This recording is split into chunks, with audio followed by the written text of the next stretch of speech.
Ni hao, konnichiwa, shalom, ciao, bonjour, namaste, jumbo. Bienvenidos! Hey, my name is Jedley. This is Reading with Your Kids.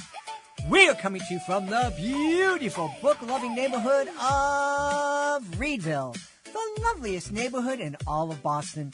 We are so very delighted and absolutely honored that you join us in our mission to help all families grow closer through reading. We do that by sharing fun, thoughtful, and thought-provoking conversations with fascinating people who just happen to be writing books for kids of all ages. Please help us grow our mission by telling all of your family and friends about the show and letting them know that they can hear us on the WREB AM/FM 24/7 radio network. And they can find us on the iHeartRadio app, on Spotify, Apple Podcasts, Amazon Music, Audible, CastBox, GoodPod, YouTube. Wherever you find your favorite shows, you can find Reading with Your Kids. Really wonderful show for you today. First up, Sheila Robitaille. She is here to celebrate Reading Eggs, a really innovative reading and literacy program. And later in the show, we meet 10-year-old Izelle Sand. She is here to celebrate Sky's Wacky Raindrop Rescue. This episode of Reading with Your Kids is brought to you by Fart Boy and Reeky Dog, Dino Doom. Fantastic new graphic novel written by New York Times bestselling author Joan Holub, who's written over 200 amazing books for kids. It's school sleepover at the museum. What could go wrong? Well, how about this? A snack-fueled explosion of garbanzo beans and peanuts unleashes a stink so powerful it brings the dinosaurs back to life. Now, Fart Boy, Reeky Dog, and their friends are in the middle of a dino-sized disaster. They have to solve tricky riddles, find missing bones, and stop the stinkiest villain of all, Professor Gravy Pants. Because if they don't, the dinosaurs could take over. Or worse, they could become Dino Dinner. This action-packed graphic novel is bursting with friendships, adventure, and enough laughs to shake the museum walls. If your kids love superheroes, if they love dinosaurs, and if they love to laugh until they can't breathe, then Fart Boy and Reeky Dog Dino Doom is the book for you. Because sometimes the power to save the world comes from the unlikeliest place. Grab your copy today and get ready for a reading adventure that's truly dynamite.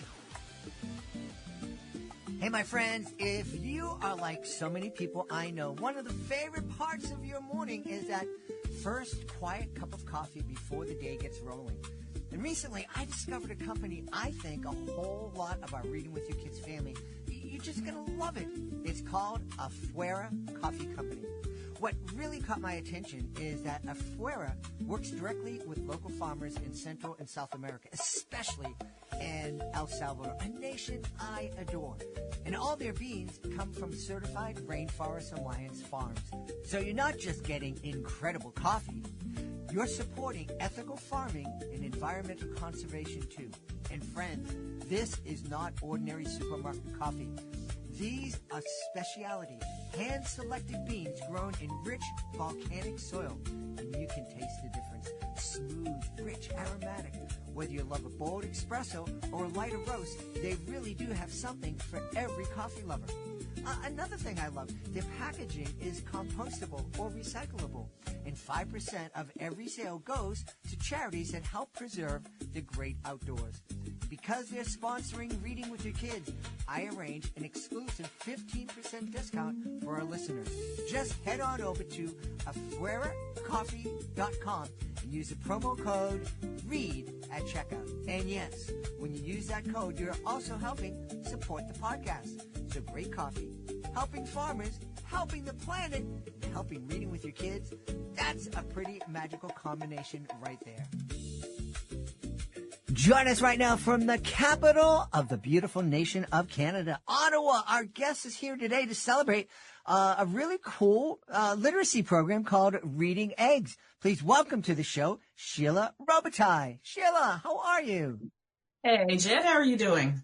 I'm doing pretty well. I I used a new recipe tonight to make meatballs, and they were absolutely delicious. Oh, there you go. You have to share after. Yes, yes. So tell us about Reading Eggs. What's this program all about? Well, Jed, I know that your audience is, interested in reading with kids and things like that. And Reading Eggs is an ed tech program. It's actually a package of programs inside that are all about teaching kids to read, helping kids learn to read, helping kids read to learn, and then also nurturing a love of reading. And so there's like 4 solutions inside based on the science of reading. And so if you got educators out there, their ears will prick with that. They know what that's all about. Based on the 5 pillars of reading. And you won't find anything that's more student focused, more engaging, more exciting, more interesting to students. It's a gamified program that takes kids from never having read before and needing, phonics and phonological awareness and things like that, all the way up through about the grade 6 level where they are, again, reading to learn. We also have a fantastic digital library with over 4,500 books of all reading levels and all genres. It's like students are carrying a fully digitized library around with them in their back pockets, with up through the grade 3 level with a read to me feature in there, so that children who are just really kind of getting their reading sea legs under them can have stories read to them, and then they can turn that off and try to read on their own. Each of the books in the library has a little comprehension quiz. It's optional, but a little comprehension quiz at the end, so that kids can and parents can assess did they really capture what they were reading. Kids are earning golden eggs that they can use to purchase various items in terms of our motivational and reward system that's in the program. So lots of things that are happening. But, what's interesting is, I'm an educator, and so sometimes I'm going to do educator speak. But, back in the day, there were this thing called reading wars. There were groups of folks who thought, the way to teach kids how to read was all about phonics. Everything was about teaching kids how to break down words, or how to learn their letters and sounds, and how to blend them to make words and segment them to spell. And then there were critics who said, oh, well, that's not enough, and that's boring, and that's going to limit kids to just words that are decodable. There are lots of words in the English language that aren't decodable. And there was another camp of folks who said, okay, no, the way to teach kids how to read is to have them see words as whole things, not a collection of sounds, and to teach them their sight words, to teach them through word families, onset and rhyme, and through beginning sounds of words, and then using context clues. And then the science of reading came out and said, nope, actually kids need both. They need the best of both worlds. And what parents or teachers will find with Reading Eggs is just that, the best of both worlds. You mentioned a couple of times the science of reading, and that perked my ears up when I read it on the website. Well, perked my eyes up, I guess. Can you talk a little bit about the science of reading? You are an educator.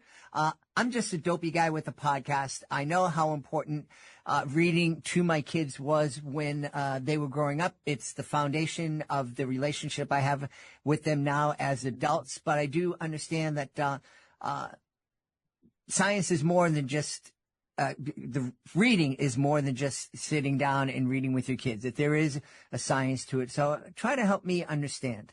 Yeah. Well, thank you for asking that. The science of reading dates back many years, but it is the culmination.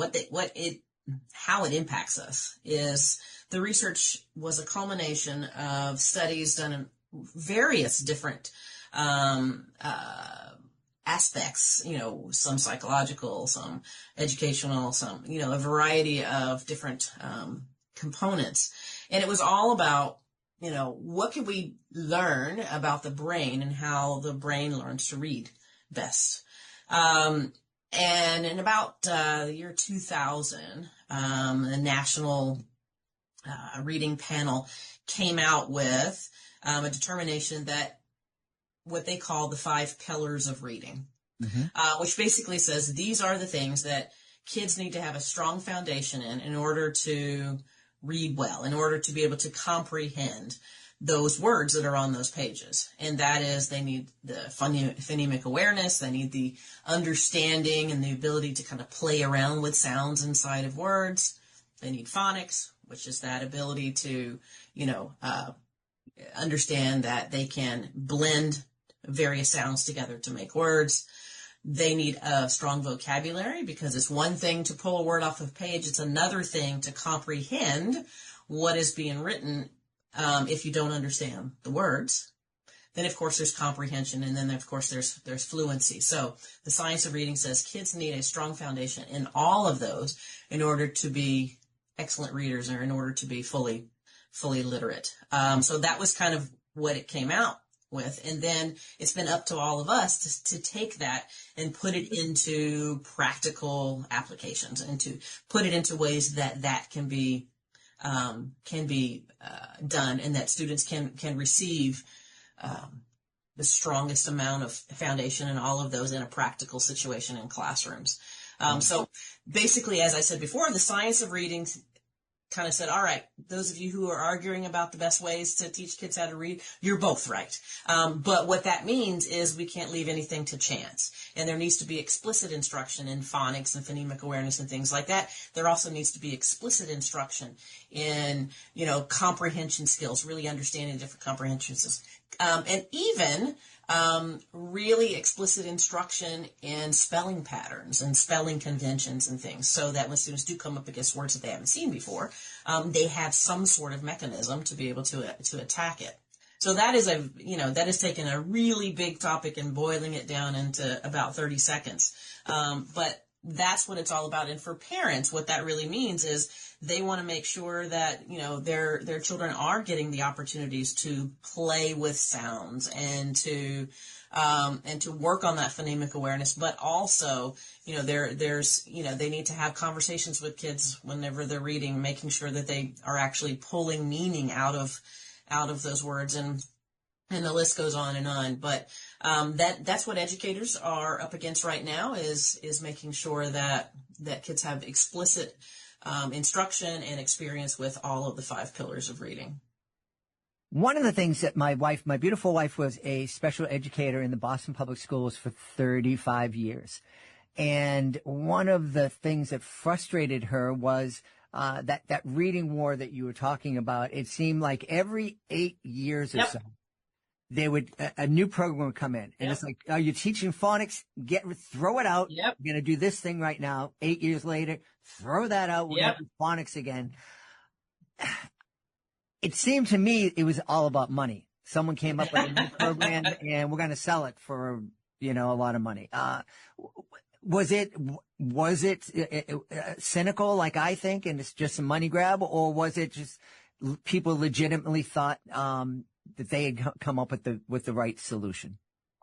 Honestly, I think it was more about test scores than it was about money. I think because what you referred to in the reading words has also been referred to as a pendulum, and it certainly did. For 60, 70, 80 years, there was this, like you said, about every 8 years. I remember being an educator, the same thing, that we would really grasp on to one side of the reading wars, and then see and realize through test scores, and, oh, well, that's not getting it done. And so then we would swing over to the other side, and we would do the whole language, that whole bit, and things like that, and then go, oh, well, that's not working. And that's where the science of reading came in and said, all right, guess what? You were doing some of it right and some of it wrong. And so that's the point, is trying to get us out of that swinging back and forth and go with something that is more scientifically proven. The other thing that we've really had to grapple with, Jed, is this understanding or this notion that, if kids don't learn to read right away, in that grade 1, grade 2 space, whatever that is, that there's something wrong with them, because I've been listening to, a good number of people way smarter than I am about literacy. And one of the things they keep coming back to is that learning to read is really contrary to the way the brain is wired. If you think about it, having an alphabet, having letters that represent sounds, is really a fairly new construct in our history. We've only had that for about 5,000 years, so it's relatively new. And the studies show that our brain is wired for communication, but it's verbal communication. And that in order to break through and be able to pull words off of a page, you have to actually do some rewiring of the brain and what it's naturally wanting to do. And so, I tell teachers now, you're performing miracles, because it's really a wonder, if you think about it that way, since reading is contrary to what our brain is wired to do, that anybody learns to read. And the fact that they do is a real testament to instruction. But it also tells us that a child who might be a little slower on the uptake when it comes to reading has nothing to do with their intelligence. It's just, it may be taking that brain a little bit longer to do that rewiring. So to me, that's a really positive, and that's really hopeful. Yeah. It's interesting. Before I made a living doing educational magic shows for 35 years and podcasting in the last 10 or so. Before that, I was in human services, and I remember being, a friend of mine was working in a daycare. I remember visiting and helping out. And there was this one kid, how I said, how many beads do I have? And the kid goes, 1, 2, 3, 4, 5. I said, so that means I have how many beads? 1, 2, 3, 4, 5. And that you couldn't get the kid to say, there's 5 beads. They'd have to count it every time. And then one day I came over, and it was like somebody had thrown a switch, and the kid was finally able to say, 1, 2, 3, 4, 5. I have 5 beads.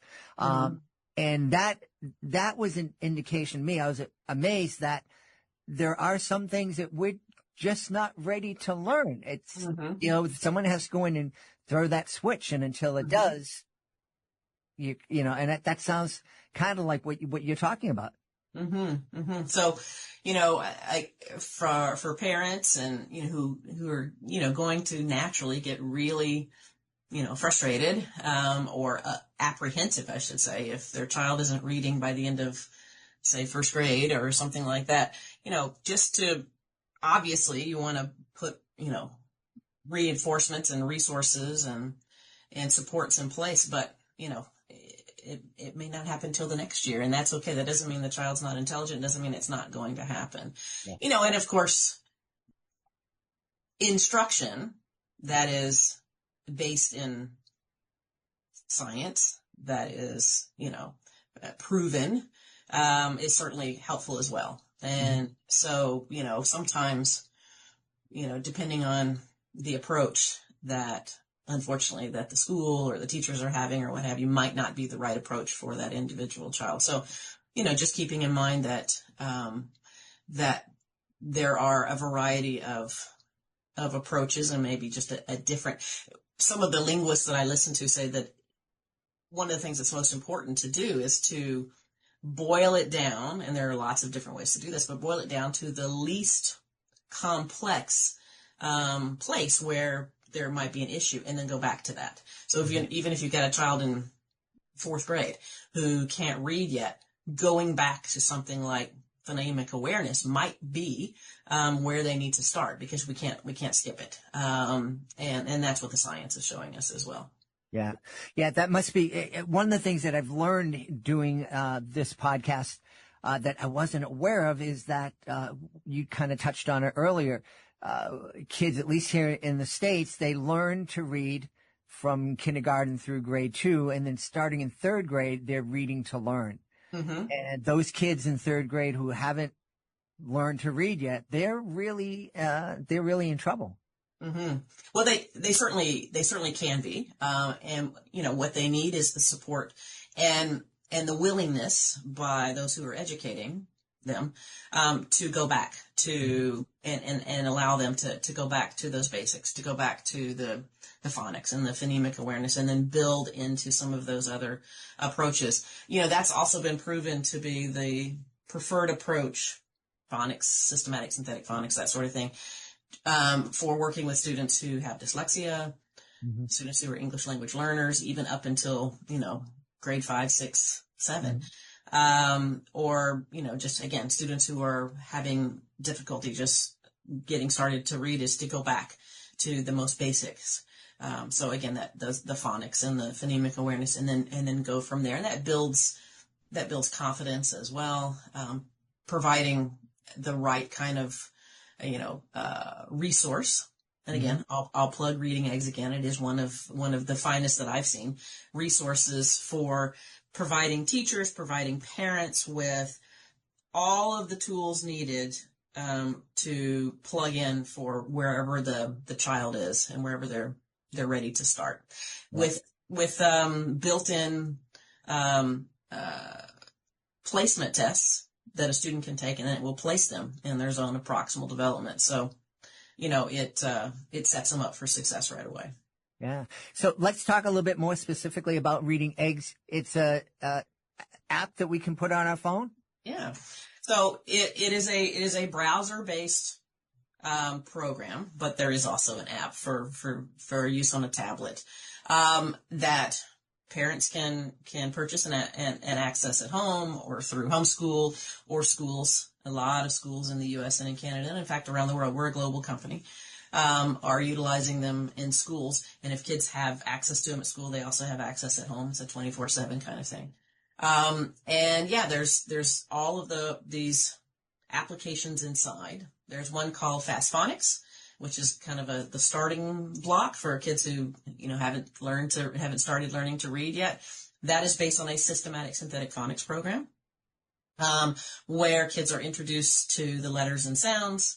Then they are given explicit instruction on blending those sounds together, segmenting those sounds to spell, and then they are reading decodable readers. So books that are only asking them to read words that they've learned the letters and sounds for. As a matter of fact, in the lessons, they've also been working with those words. And then they can graduate from there into one of the solutions called Reading Eggs. It's unfortunate that the naming convention is that way, where that's going to take them to the next phase, where they are working on those other word attack skills that you saw on the other side of the pendulum, the things like the sight words and the word families and spelling patterns and spelling conventions and things like that. So it takes them through a number of lessons. Both of them work together for that learning to read component. But you have the best of both sides of that, of the learning or the reading wars. And then from there, there are 130 lessons in Reading Eggs. So it's designed to go over a long period of time. So it might, if they're using it in school, it might be they started after they finish Fast Phonics, which is only 20 lessons. And then they go into Reading Eggs. That might take them into grade 2 or even the beginning of grade 3. And then they can move into the third of the solutions, which is Reading Express. Reading Express is there working with students who are now reading to learn. And the focus is on those last of the 5 pillars of reading. So vocabulary, comprehension, and fluency. And so if a student goes or a child goes through all of those, then you can see where there's a strong foundation in all of those pillars. And all of it is done in such a way that it is super encouraging, super child friendly. Kids are in a mastery loop, so once they take a placement test for each of those solutions, they go in, they're in their zone of proximal development, and then they have to show mastery of one activity before they can go into the next one lesson before they go into the next one. And if, they don't show mastery of an activity, they do it again until they show mastery. And so, there's no jumping around. There's no, especially with Fast Phonics, there is a very specific sequence. Systematic synthetic phonics introduces letters in a very particular order, and introduces sounds that are similar, like C and K and CK, purposefully in the same lesson. And the first lesson, as a matter of fact, begins with the letters S, T, A, and P. And Why? It's because somebody did research, and Jed, this doesn't sound like very exciting research, but they did research of all the words, in the English language, and determined that those were the 4 letters that were most commonly used in words. So that's the starting point. Okay. Yeah, so there's a lot that went into the planning. So again, very specific scope and sequence, very child-friendly, very rewarding, very focused on positives. What kids know, what they've done well. There's lots of celebration and things like that. So kind of removing that fear of failure. Kids just eat it up. Yeah. Since this is the Reading with Your Kids podcast, it sounds like reading eggs is something that kids can absolutely do on their own with lots of encouragements from the program. But it also sounds like something you might be able to do with your kids, or at least with the parent. Yeah. Absolutely. And if parents are involved, and they can also set up a parent account that's going to give them updates on how their student is or how their child is doing. And it also provides them some materials, worksheets and extra things like that they could do, with their children at home as well. Or if the student is using it, in the classroom, there's access to all of that for parents. And then, like I said, then there's this amazing library, and parents and children can sit down and read together. There's no limit. It's not, they don't have to go buy books. They don't have to go to the library or what have you. They are walking around with that library with them at all times. And so there's a great way to encourage students to read. Teachers have an amazing capacity in the program to create collections of books that they can share out with the kids. And that will kind of narrow a focus for parents or whomever, or caregivers, to say, hey, for this week, these are some of the books that I would recommend, or here's some additional decodable readers that will support what we're working on right now in Fast Phonics. Yeah. So a great way for the schools and the parents to kind of pair together, to team together, to provide that excellent support for children who are learning to read. Boy, well. I think anything that helps a parent and teacher feel like they're working together on a team is so important these days. We just had a group of my wife's friends who are all former educators, and that was the thing that they said. They noticed 10, 15 years ago there was a dramatic change in the perception. It was no longer, teacher, what can I do to help? It's, teacher, what are you doing to my kid? You're being mean to my kid. And there was this banging. One thing, again, I was so lucky when I started this podcast, that I had my wife and her friends and that resource. I said to them, I'm figuring that a good chunk of the people who are listening to a podcast called Reading with Your Kids, I'm preaching to the choir. They're listening because they are reading with their kids, and they understand, what can I do to help the parents, your parents, the kids, and parents of kids in urban schools to listen and to get reading more with their kids. And they came back with, well, a lot of our parents can't read.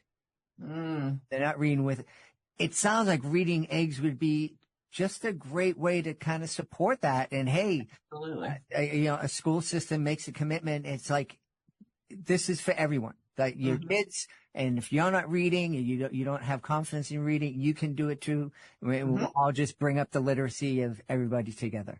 Yeah, they can certainly, they can learn along, with their son or daughter for sure. And again, with the books that I keep referring to, having a read to me feature built into them up through the grade 3 level.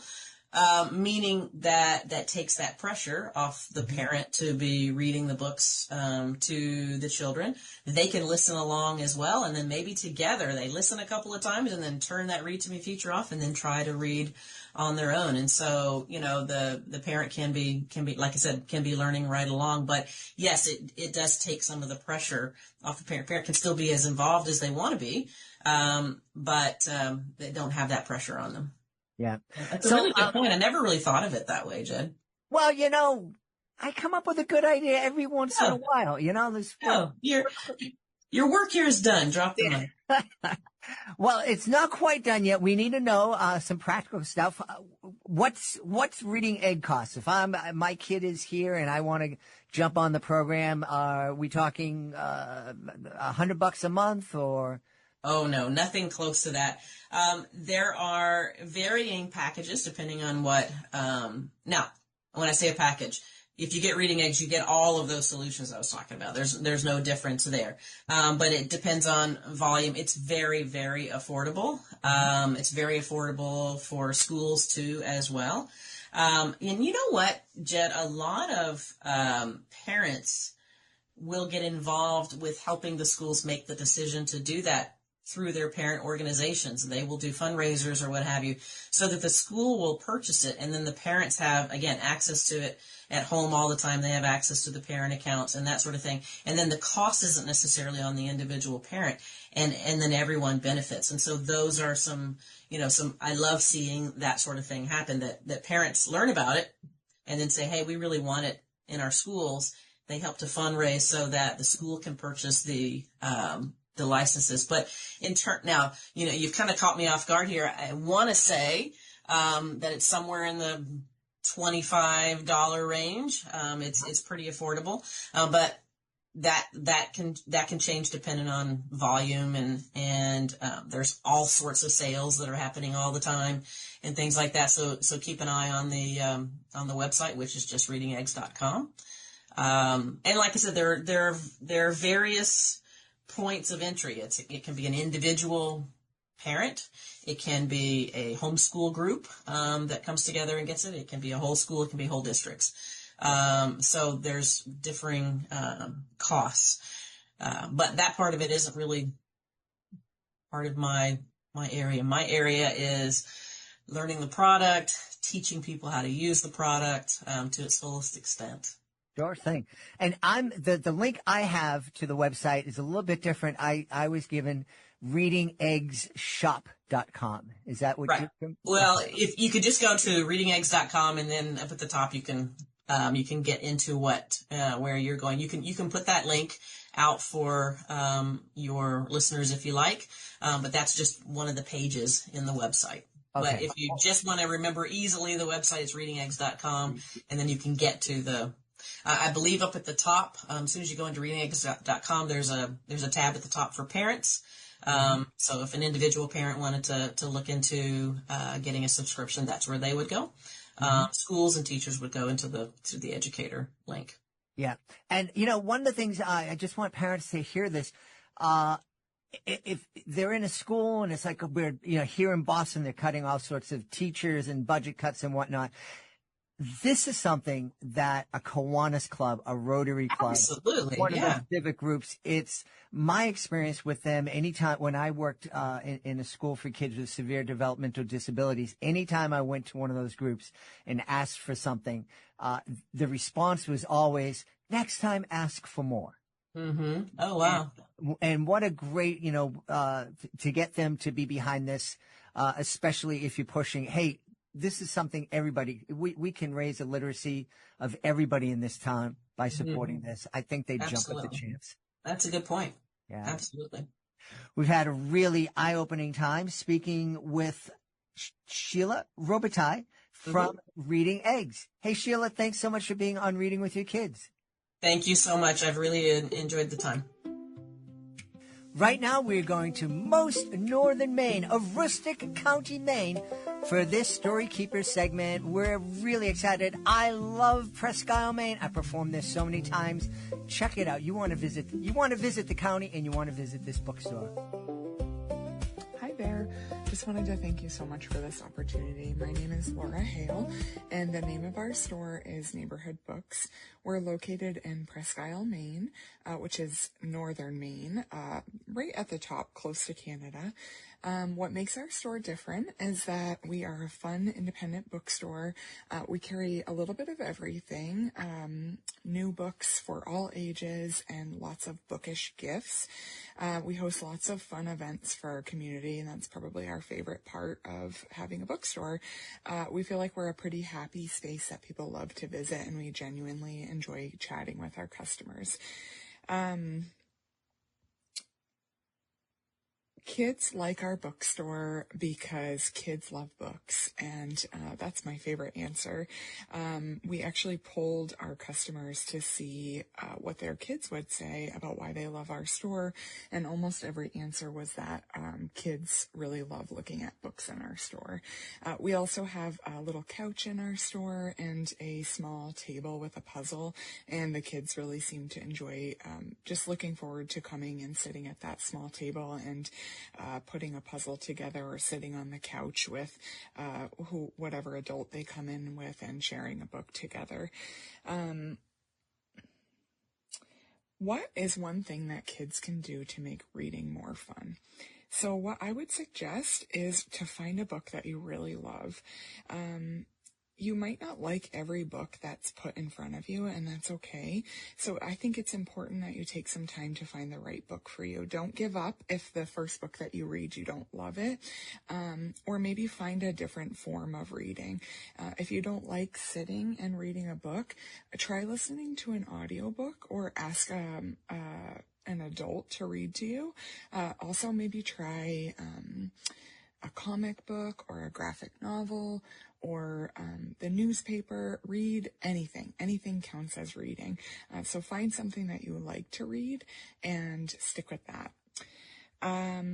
Most of us have been reading things since we were in kindergarten. What made you fall in love with reading? So I fell in love with reading as a child growing up during the summers. I really enjoyed walking to our local library in the summer with a friend or one of my sisters, and I really enjoyed the silence and the solitude of the library, and I would find books that I loved, like Nancy Drew and the Boxcar Children. And then in middle school and high school, I really fell in love with reading Harry Potter, and I just have really good memories of reading that series as I was growing up.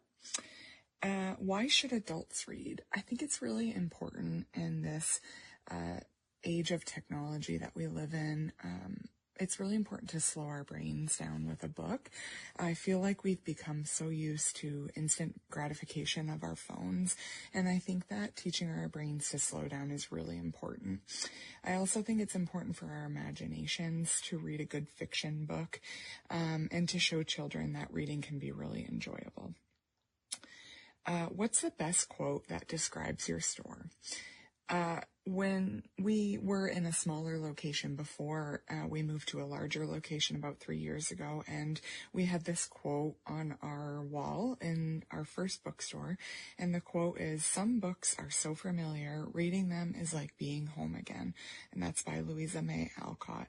I love this quote because it reminds me of the feelings that books can bring out, and just the comfort of reading, and I really hope to communicate the comfort and the feelings that books can bring through our bookstore. So that's everything. Thank you so much for this opportunity. My friends, I am so excited for you to meet our next guest. She's here to celebrate Sky's Wacky Raindrop Rescue. Please welcome to the show, Izell Sand. Izell, how are you? I'm good, how are you? I'm wonderful. Boy, what a beautiful, joyous smile you have. Thank you. You are most welcome. I tell you, it's been a long day. I'm looking through Zoom. I'm glad we figured out how to work your camera because you've just brightened my day. So tell us, how old are you, Izell?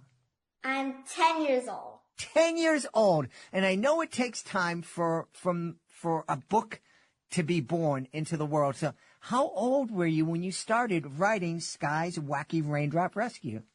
I believe when I was 8 years old. No way. Yes. No way. 8 years old. Okay, so tell us the story. Who is Sky? So she's a little raindrop who goes on an adventure to rescue her parents. What happened to her parents? They disappeared. Oh my goodness. This kind of like a murder mystery or something. Yes, but kid version. Okay. All right. So when did Sky discover that her parents had disappeared? About 2 months ago. About 2 months ago. Okay, so she wakes up, she goes down to breakfast, she can't find anybody to make her breakfast, and she goes, "Whoa, where are my parents?" Basically. Okay.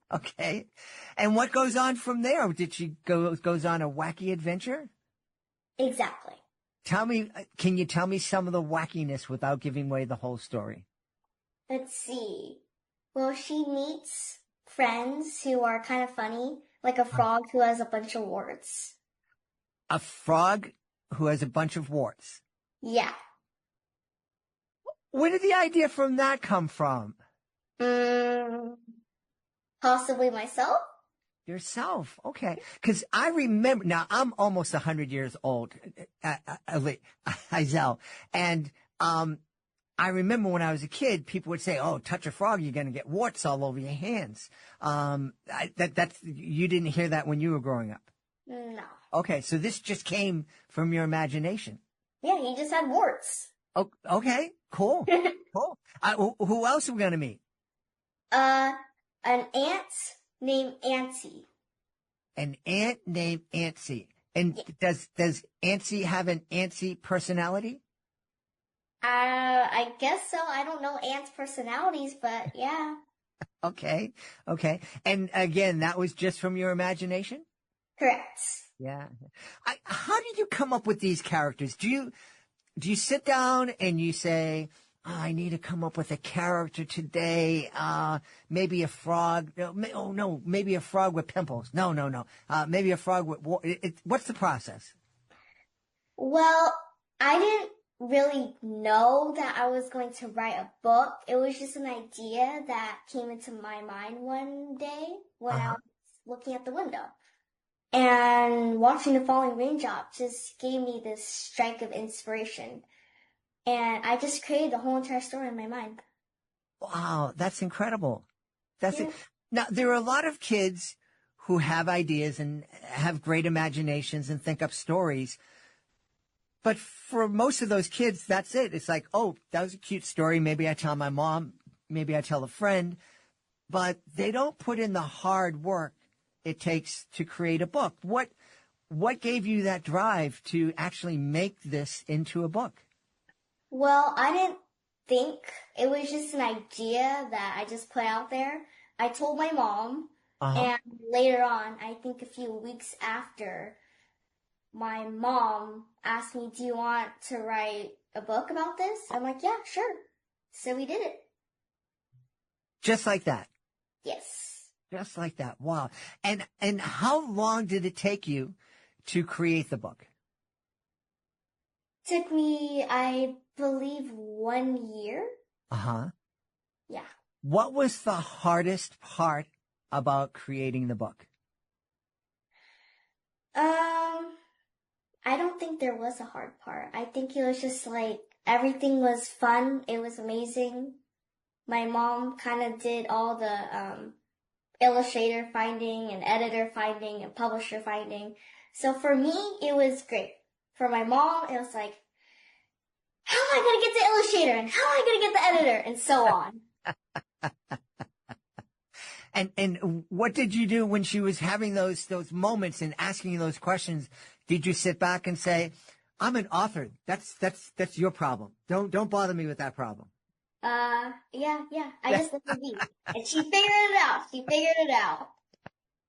It sounds like your mom is like one of your biggest supporters. Yeah. Yeah, that's neat. Yeah. Tell me, what was it? So one of the things I learned doing this podcast, and this podcast is almost as old as you. Really? Which, yeah, kind of blows my mind. We've been on since 2017. So you were born in 2015, right? Yes. Okay. So you were 2 when we came out. One of the things I've learned is that an author of a picture book needs to be able to let the illustrator tell part of the story. Was that something that you was hard for you to understand, or is that something that was really easy for you to sit back and say, okay, you're the illustrator, you can do that part of the story? Well, it was kind of both, because sometimes things were a little bit wacky when the illustrator put things in, But so we're trying to make sure that the pictures in our brain followed what the illustrator put in. Her name's Izzy. And yeah, we were allowed to tweak things and all that stuff. So my brother and my mom also helped with that. So it was kind of hard, but kind of easy as well. Yeah. Yeah. It sounds like a real family project. Yeah, I guess so. Yeah. What is your favorite illustration in the book? Let me show you. Okay. So Izelle's going through the book. She's going to show me, and I'll do my best to describe it for you. To me, this is funny. Look at the dad. Okay. Oh, yeah. Dad looks kind of confused. And I'm guessing it's the mom and Sky look pretty happy. Yes. So this book has a happy ending? Yes. That's nice. That's nice. Awesome. Hey, what do your classmates think about having an author in their class? Great. What did they say when you came in and said, "Hey, I'm the author of a book"? Did they say "No way," or were they just blown away? I didn't say it at first, so nobody knew that I was writing my book, so it's completely silent. Okay. And then when it came out, we have Wednesday folders. So my teacher, Mr. Rozier, he put them in the Wednesday folders. And when everybody gets the Wednesday folders, they usually look through it. So they saw what my mom made from there, kind of like a flyer. Okay. To buy my book. And they're like, "Oh, that's great, Izelle. Yeah. Congrats." Ha ha ha ha. I would have hoped that they were a little bit more excited for you. I guess so. Well, tell me, now that Sky's Wacky Raindrop Rescue is out in the world, are you going to write another book? Yes. Yes. Do we have a title for it yet? No. Okay. Do you know what you're going to write yet? Or is it a secret? I'm writing several drafts right now. And, different drafts? Yeah. Okay. For my mom to read. I need her to say, yes, we can make this into a book. Okay. So she's kind of like the person who's like, okay, this is good, I like this part, I don't like this part, etc. Okay. You know, a lot of kids, when they're your age, especially girls, my daughter wasn't like this, but I hear from other dads, and they would say, "Oh, wait till your daughter gets to be 10, 11, 12 years old. She's not going to want to talk to you. You're not going to want to have anything to do with you, and she's not going to want you to drive her to school." It seems like you're very, very close with your family. How does that happen? I love it. And how can parents who are listening, what can they do to make sure that their family is as tight as yours? Love your child every day. Give them your support, even when they're a child. The moment that you get to see your child, hug them, love them, because they need that love and support to grow up and be the same way to their own children.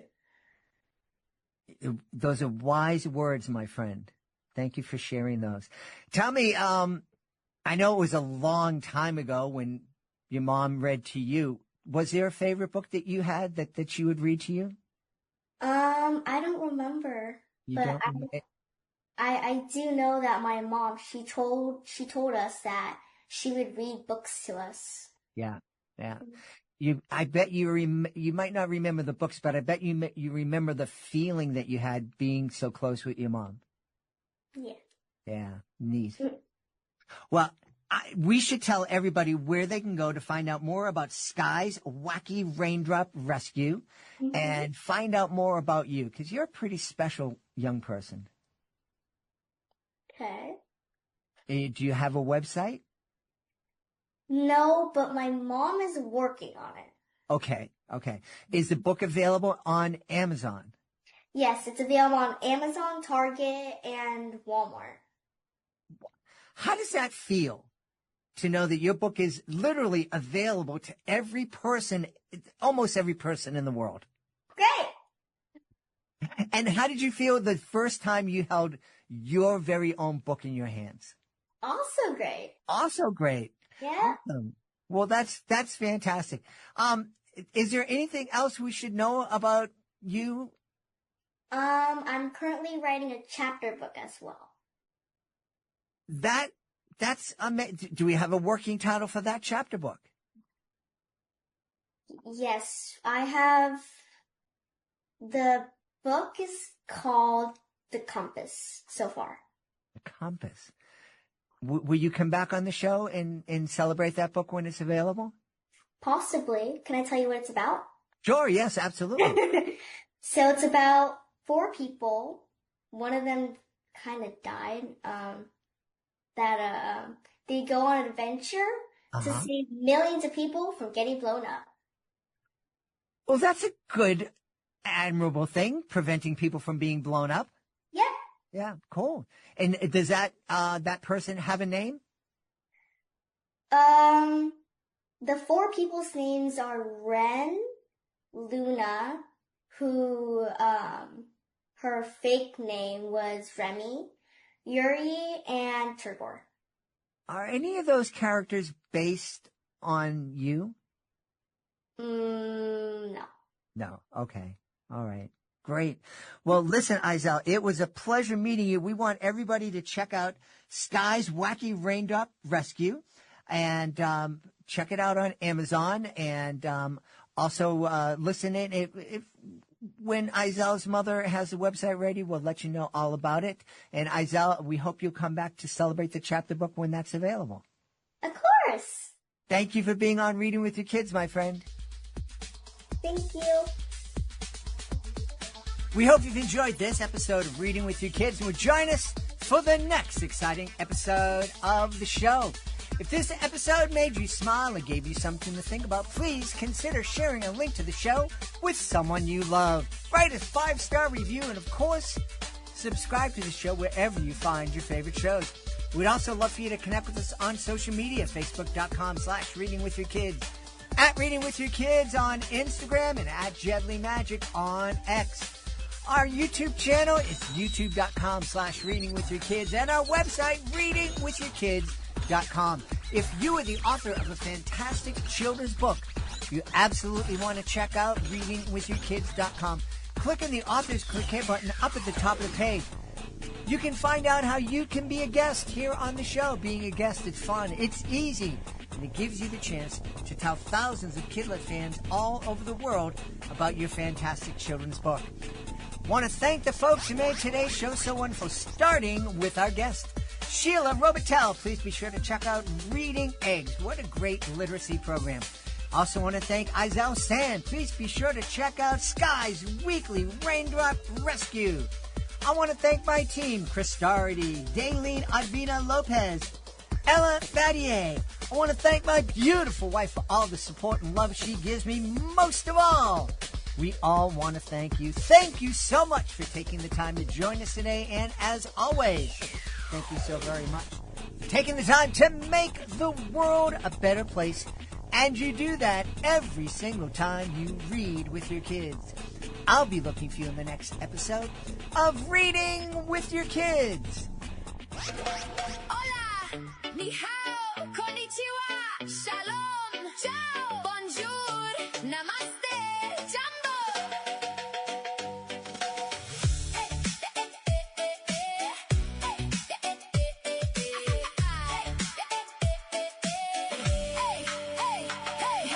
Hey, everyone, come gather round. We got stories and magic and joy to be found. Beaming out worldwide from Boston town, where books and love and laughter abound. From Reedville streets to the ocean wide, families reading side by side. Every page is a magic ride. Open a book and come inside. Different voices, different lands, different dreams and different plans. But every child understands love grows stronger hand in hand. Reading with your kids tonight, turning little moments bright. One